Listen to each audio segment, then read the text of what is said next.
All right, everyone. Thank you so much for joining me today. Welcome to this formative webinar on social studies lesson delivery. We're going to go ahead and get started because it is 3 o'clock. So here we go. First off, if you like, it's not required, but if you want to kind of be following along while I'm showing you things on Formative, you're welcome to do so on your own account. You can go to formative.com and click log in order to sign in there. From there, you can choose whatever login option works best for you. If you aren't able to log into Formative right now, you kind of just want to watch along and follow along and absorb, that's perfectly fine too.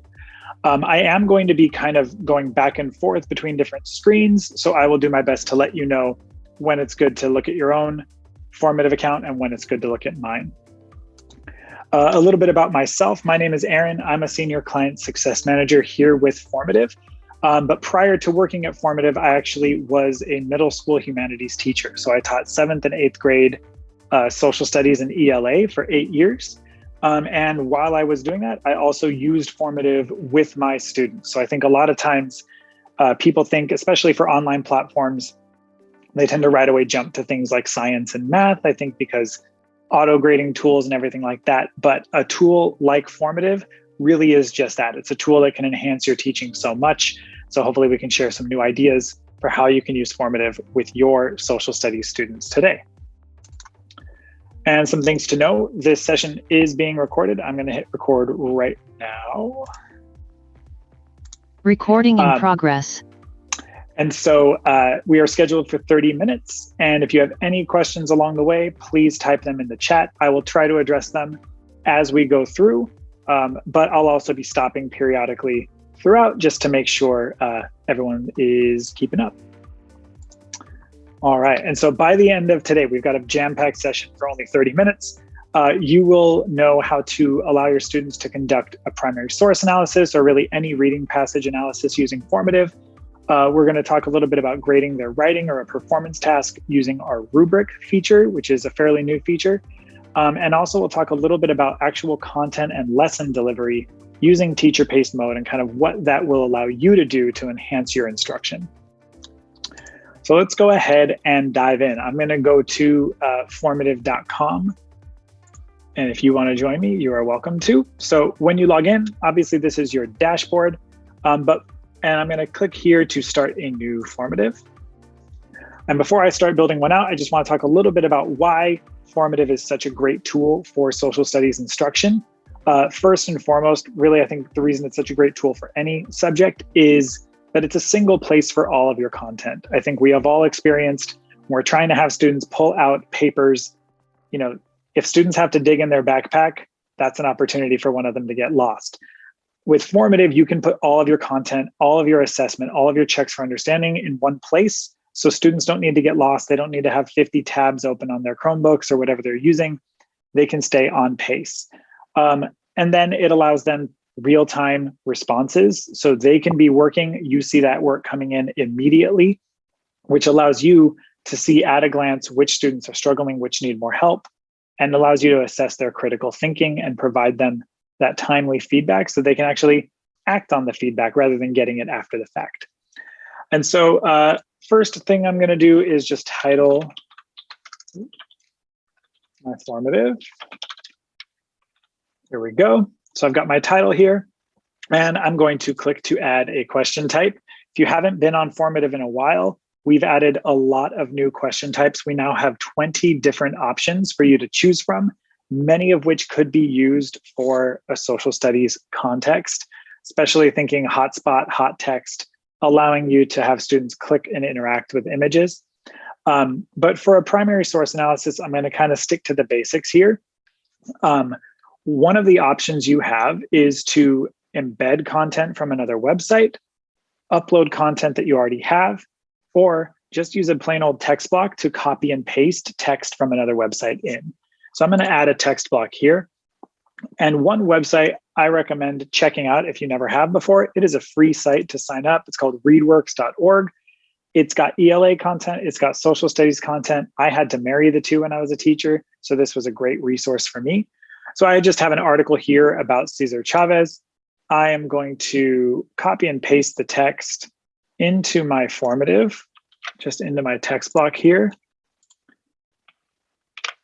There we go. So I've got this text. Now, obviously, this isn't a primary source, but whatever text I want to paste in here, I can do so. And one of the updates we've made this year is any content you have can be attached to questions now. This used to belong exclusively to our PDF functionality, and it now works for any content area or any content type. So if I click on this plus sign, I can attach a question directly to this text. But some sites like Readworks already have kind of PDFs with questions built in. So I'm actually, instead of adding questions here, I'm going to upload that PDF directly from my computer. So this way I can have my students reading the text and I can do some quick checks for understanding from them. Let me see here, selecting the right file. And here we go. So I'm going to upload this PDF.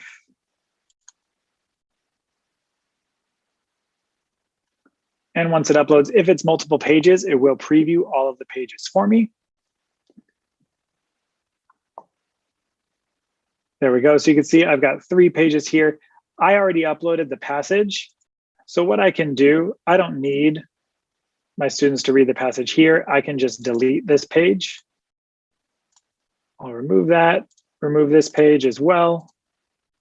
And now I just have the questions here and I can click, add the type of question I want, multiple choice, we'll set the answer key, and we can just go through each question like that. So I've got a couple multiple choices here. This is attaching the questions to the PDF for me. So all I have to do is in a couple clicks, I can upload my questions, add my question types. I don't need to retype the questions or retype the answer options. That's already done for me. I can simply click on the answer key and I'm ready to go. So this is a really quick way to assess your students' reading comprehension if you already have the passage picked out. But sometimes in a social studies classroom, we're not just doing reading passages. Sometimes we're looking at an image analysis. Say one of my favorite activities was to show my students an image. So I'm going to upload an image right now from my computer. Maybe it was an old painting or an old photograph that I would have my students analyze. But when I add a photo, let's say any photograph, maybe it was actually a photo of an event or a painting of an event, I can attach questions here. What do you see in this image?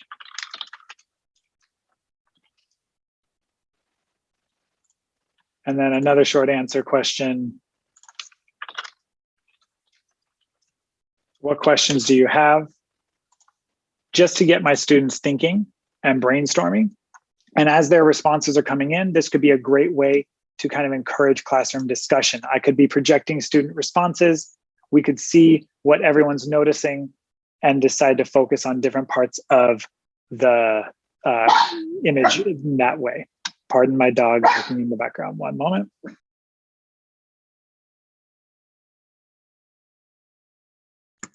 All right. And finally, the last way I wanted to show you for kind of any sort of text analysis is our classic show your work question. When you add a show your work box, this allows students to draw, type, write on kind of a blank canvas. And one of the great things about that is you have the ability to edit the background of that canvas for students. So instead of having a blank space, what I could do is I can click on edit background. Anything that I put in here, my students will be able to draw on top of and interact with. So if I choose that add image option, and once again here, I'm going to add a reading passage. This one, I know where it is on my computer. Here we go. So I've got a short reading passage here, and maybe I want my students to annotate this passage for me. It is in the background here, and now my students can use the drawing tools They can change the color of their line, whatever they want to do here.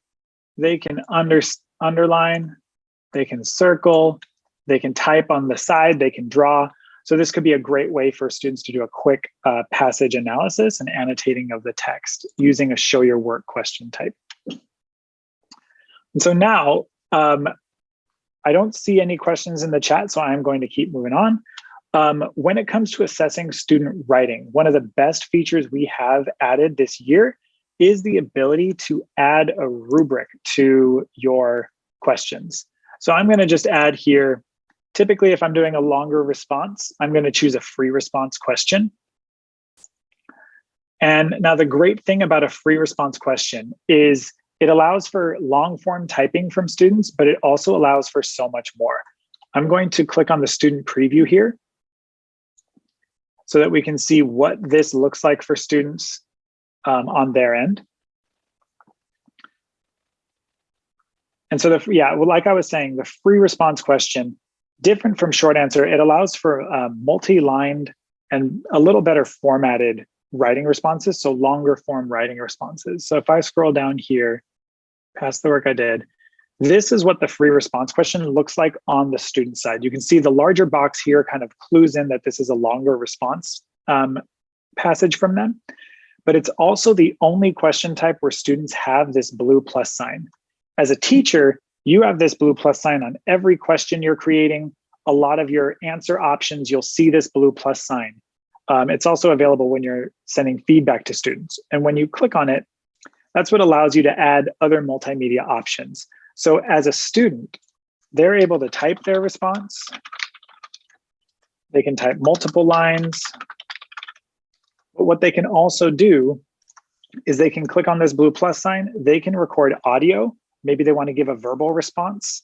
They can add an image from their computer. They can even add a drawing that they do right into this free response box. They can add math type, not really using that for social studies, but they can record video and they can upload files. So if you have them writing on a word processor, but you want them to submit it with Formative, they can use this file upload option. So there's a lot of opportunity here with the free response question for students to not only turn in final submitted writing, but it can be a great research repository where they're adding links. They can add hyperlinks in here. They can add documents and images. It can kind of just contain all the work that they're doing. So free response questions are great for that. And also with free response and really with any open-ended question type, you can toggle on here, use rubric. When you toggle on use rubric, you have a few options. You can create an untitled rubric. What that's going to do is create a one-time use rubric for you. So you can create this rubric and attach it to this question, and there you go. If you're adding a rubric that you know you're going to be attaching to multiple assignments, a rubric that you're going to be using over and over again, what I'd recommend is using this plus new rubric template option. When you click on that, it's going to take you to the same page the create rubric option is. You can name your rubric template, my new rubric. You can type a description if you want. You can type in criterion. So let's say part 1. I can add multiple, part 2, and part 3. And all you have to do is click on these plus signs to add in new levels. You'll notice it starts at 1. I can edit this. Maybe I want to start at 2. And when I add in additional levels, it's automatically going to add 1 point to the total. So I can have 2, 3, and 4. I can edit this to be 2, 3, and 4. Edit that 2, 3, and 4. So you see here, all I have to do is click on those plus signs, make sure the point totals are what I'm looking for. And I can title the different levels. I can add descriptions to the levels so that when I'm grading, I know what I'm looking at. And so when my students are taking the formative, they know what criteria they need to meet. And then the way scoring works for a rubric is whatever the total points are for the highest level added together is what the point total is going to be for that question. So right here, I have out of 4 points for each criteria. So it will be a total of 12 points added. Now I just created the template here. So once I click use, you'll see that it's now in my list of rubric templates. If I click use, that point total automatically updates to 12 to match the rubric that I'm using. So again, if it's a one-time use rubric, you can just click here to create a new one. If you know you're going to be reusing this rubric, I recommend creating a rubric template, and then they're always listed here for you to be able to grab quickly. All right. I'm not seeing any questions in the chat still about adding rubrics to writing assignments, which is great. So one last thing I wanted to show is the ability, I already mentioned that you can add questions to any content. One of the ways you can do that, because we're going to be moving now into the lesson delivery portion of this, so how you can actually conduct a lesson using Formative. One of the options you have when you enhance a PDF is to, and actually before I move on, I got a question in the chat. Can you create a rubric template without creating a formative? So as of right now, you don't have to use the rubric template, but you do need to have a question, because you can only create a rubric when you toggle on that use rubric toggle. So I would have to make a new formative, add a question like a free response, and then click on use rubric right here in order to create a new template. So you don't have to assign it, but you do have to you create a formative in order to create a rubric template. But then from there, any other formative you create, if you toggle on rubric, you'll see it in your list of rubric templates there. So great question. All right, so as I mentioned before, if I choose this yellow option down here, enhance a PDF, doc, image, or Google Doc, that is going to allow me to upload any document that I choose, which can include a slides presentation or a PowerPoint presentation. So let's see, I have here just a Google slideshow. Let's see. So if I have a Google slideshow I want to present, here's a lesson I have from SHEG, the Stanford History Education Group. If you don't know about that website, highly recommend it for some excellent lessons. I think my Google thought I was talking to it. It's going to load each slide as an individual content item. From there, I can attach questions to each individual slide to walk students through a lesson. So it's like and if I assign in teacher pace mode, it'll be like I'm delivering a PowerPoint presentation, but I'm also getting those real-time student answers to come in. So every slide now is its own image, and I can attach questions as needed to check for understanding. And so what does this actually look like to a student? What does this actually look like when you're delivering the content as a teacher is what I want to spend the last 10 minutes or so showing you all right now. So if you are following along with me in your Formative account, if you go back to your Formative dashboard, in the upper right corner, you'll see a box that says enter code. I'm going to give you a code right now. And the code is HMU S5Q. So I'm copying and pasting that into the chat right now. If you're not signed in yet, you can go to app.formative.com/join and use that code as well, HMU S5Q. And so something to know, I have assigned this in teacher paced mode, so I'm going to be controlling the pace of the lesson. The way you do that while people are getting signed in, if I click on assign for my formative and select a class, I always recommend selecting a class of rostered students. Since you all are not students, I am using the guest option. I do not recommend guest students for your classes because it creates a temporary account. It's not going to track to your actual students. So always assign to your classes. But when you do, you'll have a toggle here for teacher paced mode. And that's all you have to do is toggle that on. It will remove some options for you.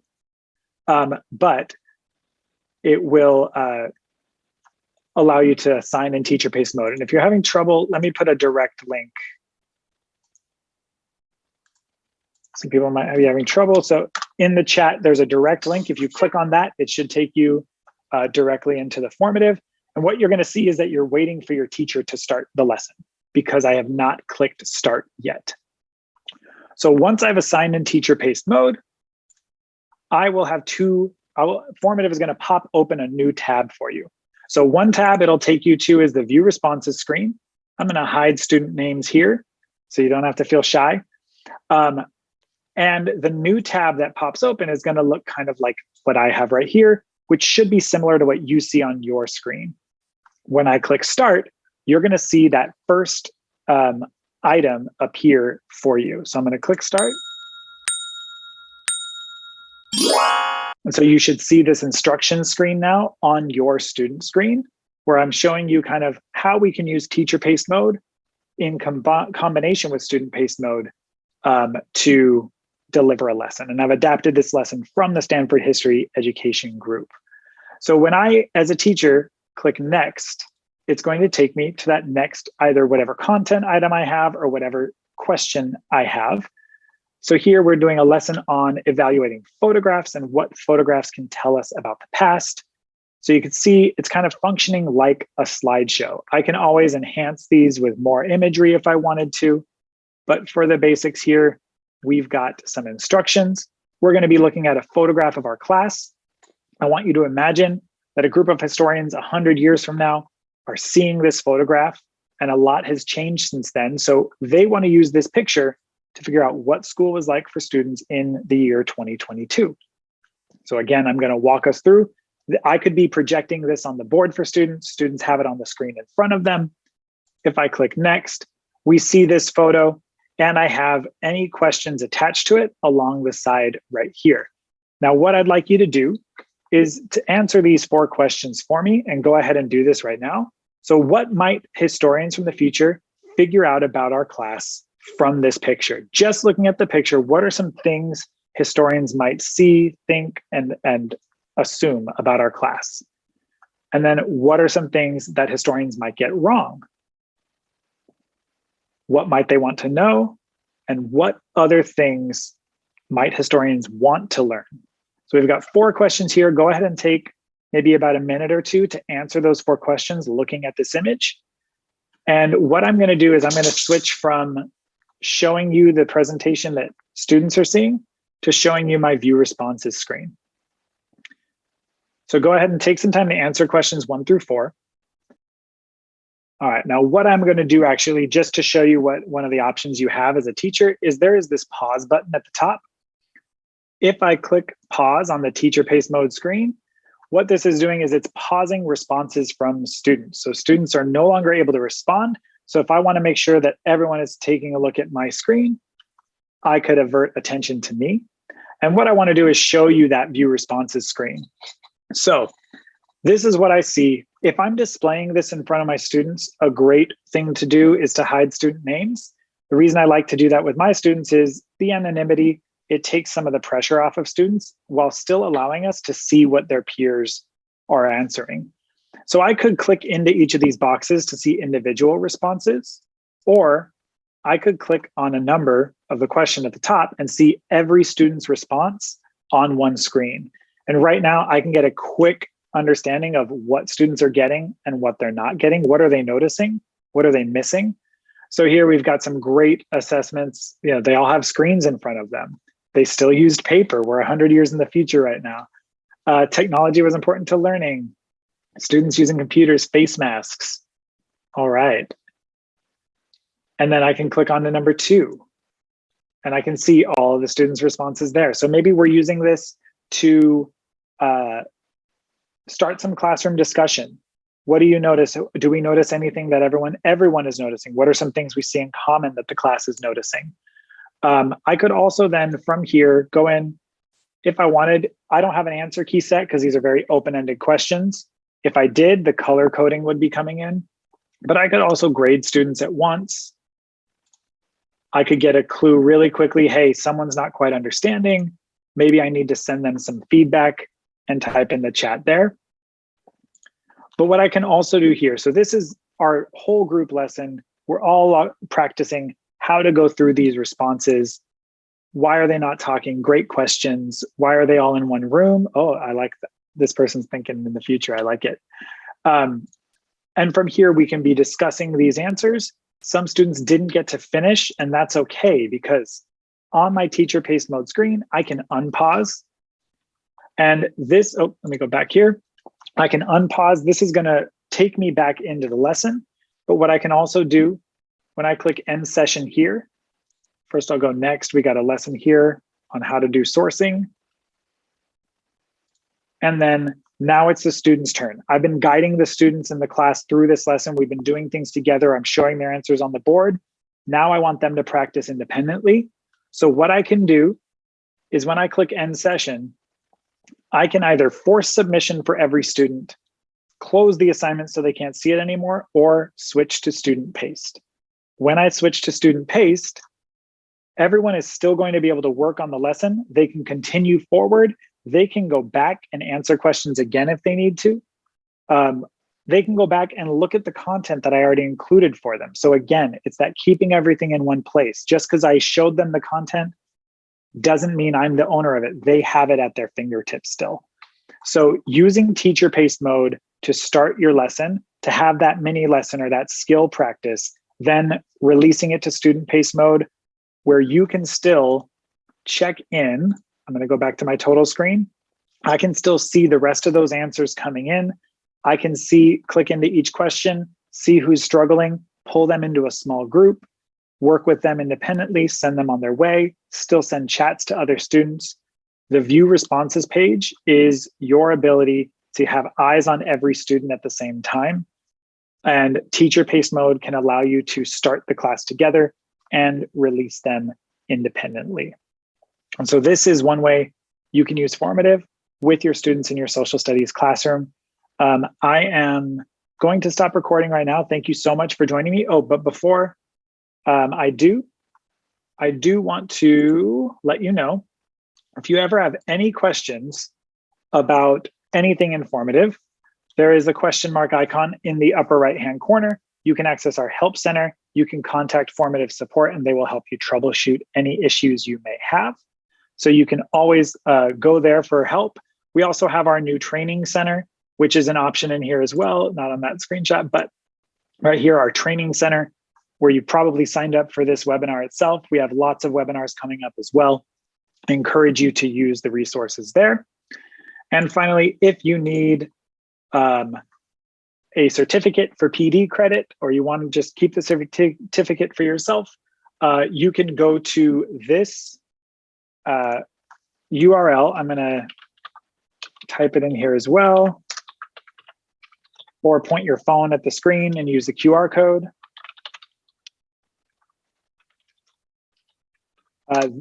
And to fill out this survey, we send all certificates for the month out at the same time. So by the end of the month, you should see a certificate in your email inbox as certificate of attendance of this webinar. Thank you so much. And got a message in the chat. Yeah, teacher pace mode, really being able to kind of start everyone together and controlling the pace, but then releasing it to student pace can be really great for that kind of gradual release of responsibility in the classroom, particularly around teaching new skills. So hopefully that was helpful. And I'm going to go ahead and leave this URL up for a little bit, but we are all done. Thank you so much for attending. And if you have any questions you want to throw in the chat last minute, go for it. I'll stick around for about 2 minutes. And thanks again. Have a great evening, everyone.